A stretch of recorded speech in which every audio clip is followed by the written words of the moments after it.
21 नवंबर 2024 को इंदौर में श्रम कार्यालय का घेराव करके ऑल डिपार्टमेंट आउटसोर्स संघर्ष मोर्चा ने जिन सवालों को, जिन मुद्दों को श्रम विभाग तक पहुंचाया था, उनका जवाब आज श्रमायुक्त महोदय ने दे दिया है। 2 दिन पहले दिए गए पत्र में उन्होंने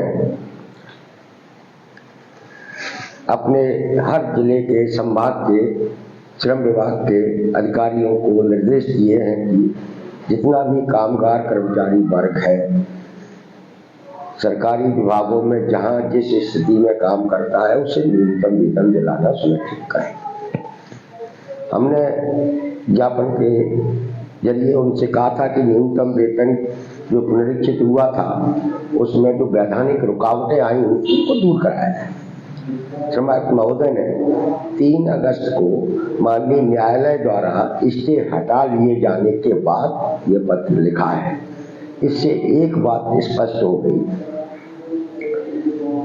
कि ये जो पिछले 8 महीने से जो न्यूनतम वेतन पर स्टे लगा हुआ था, श्रम विभाग और सरकार जो खामोश थी, हमारे संगठन के प्रदर्शन के बाद वो हरकत में आई और उसने जो वैधानिक रुकावटें थी उनको दूर करने में सहयोग किया। पहली बार कोई ऐसा आदेश निकला है जिसमें हर वर्ग के कर्मचारी का नाम है, चाहे वो अंशकालीन हो, पंचायतों के चौकीदार, व्यक्ति सफाई कर्मी और चौकीदार, निजी क्षेत्र, सरकारी क्षेत्र, इतने सारे लोग, उन्हें 1 अप्रैल 24 से न्यूनतम वेतन दिलाने, एरियर दिलाने की बात कही गई। यही मध्य प्रदेश में हो रहा था कि बहुत सारा कर्मचारी वर्ग था जिसको न्यूनतम वेतन तक नहीं मिलता था। वो 5,000, 4,000, 3,000 काम कर रहा था सरकारी विभाग। इस पत्र से हम लोगों के संघर्ष को और ताकत मिली। हम अधिकार के साथ अपने विभागों के अधिकारियों से कह सकेंगे कि ये पत्र है श्रम विभाग का, इसके अनुसार हमें न्यूनतम वेतन दीजिए। ये एक अच्छी बात हुई है। तो साथियों, संघर्ष से, आंदोलनों से कुछ न कुछ तो हमको मिलता है। ताजा उदाहरण आपके सामने है कि 8 महीने से लगा स्टे हटा और श्रम विभाग ने बाकायदा हमारे संघर्ष को तवज्जो देते हुए अपने पत्र में लिखा और विभागों को निर्देशित किया है। अब हमारी जिम्मेदारी है कि हम इस पत्र को पर अमल करवाएं और लागू करवाएं। दूसरी बात, मध्य प्रदेश सरकार और प्रशासन भी हमारे संगठन को गंभीरता से लेने लगा है।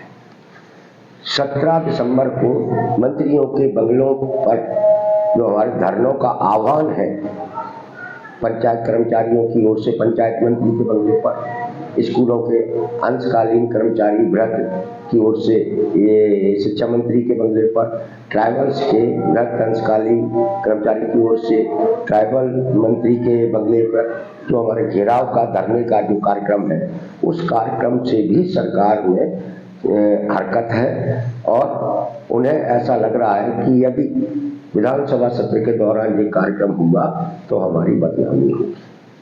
आज सुबह से ही प्रशासन की ओर से हमारे पास तमाम सारे फोन आए हैं, मैं छिंदवाड़ा में, वो हमसे बात करना चाहते हैं घेराव के बारे में। हम कल सुबह भोपाल पहुंच रहे हैं और प्रशासन के अधिकारियों से इस संबंध में बात करेंगे और हमारी स्पष्ट बात है कि हम ये चाहते हैं कि जितना भी अस्थायी कर्मचारी है सरकारी विभागों में काम कर रहा है, जो रिक्त पदों के विरुद्ध काम कर रहा है, अंशकालीन कर्मचारी रिक्त पदों के विरुद्ध काम कर रहे हैं, उन्हें तत्काल उसी विभाग में, स्कूलों में, छात्रावासों में उनको संविलियन कर दिया जाए। पंचायतों के जो चौकीदार, वृत्त, पंप ऑपरेटर हैं, उनको पंचायत का कर्मचारी बनाया और उनके लिए एक सम्मानजनक वेतन तय किया जाए, श्रम आयोग के आदेश के अनुसार उन्हें न्यूनतम वेतन दिलाया जाए। हमारे जो आउटसोर्स कर्मचारी हैं, जो ठेके के कर्मचारी हैं, इनको श्रम विभाग के जो कानून है उन कानूनों का लाभ इनको दिलाया जाए। जब से ये लोग काम कर रहे हैं, एक ही श्रेणी में काम कर रहे हैं, इनका श्रेणी प्रमोशन तक नहीं हुआ है। और हम लोगों की जो मुख्य लड़ाई है कि जो सरकारी विभागों में जो ठेका प्रथा लागू की गई है खत्म होनी चाहिए। जो लोग जहाँ काम कर रहे हैं, रिक्त पदों के विरुद्ध काम कर रहे हैं, उनका संज्ञान होना चाहिए। ये सारी बातों पर हम चर्चा करेंगे। हो सकता है कि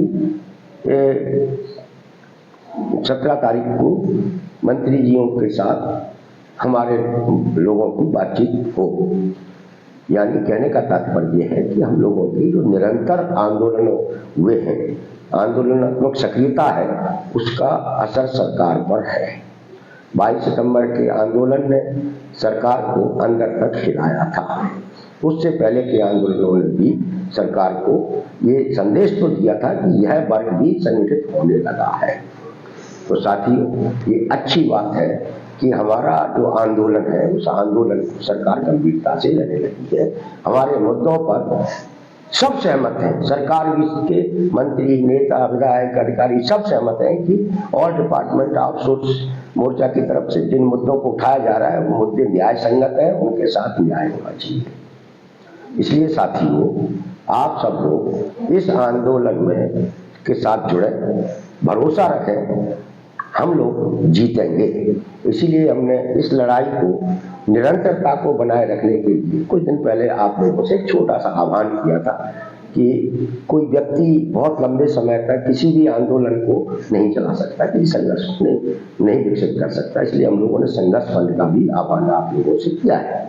आप इसमें सहयोग कीजिए, क्योंकि ये लड़ाई लाखों लाख युवा हैं जो हमारे सरकारी विभागों में काम करते हैं, इनके साथ दसियों साल से अन्याय हो रहा है। इस अन्याय को समाप्त कराने की लड़ाई है और इस लड़ाई को हम और आप सबको मिलकर लड़ना है, मिलकर आगे बढ़ाना है और इसे जीतना है। इसी के साथ आप सब लोगों को पुनः बहुत बहुत बधाई, धन्यवाद, जिन्होंने हमारे आंदोलनों में साथ दिया और जिसके कारण आज श्रम आयोग तो मध्य प्रदेश को पत्र भी लिखना पड़ा है। आप से उम्मीद है कि आप इस संगठन को चलाने में भी सहयोग करेंगे और आंदोलनों में भी बढ़ चढ़कर हिस्सा लेंगे। कल हम भोपाल पहुंचकर नई जानकारी के साथ आपसे फिर बातचीत करेंगे। नमस्कार।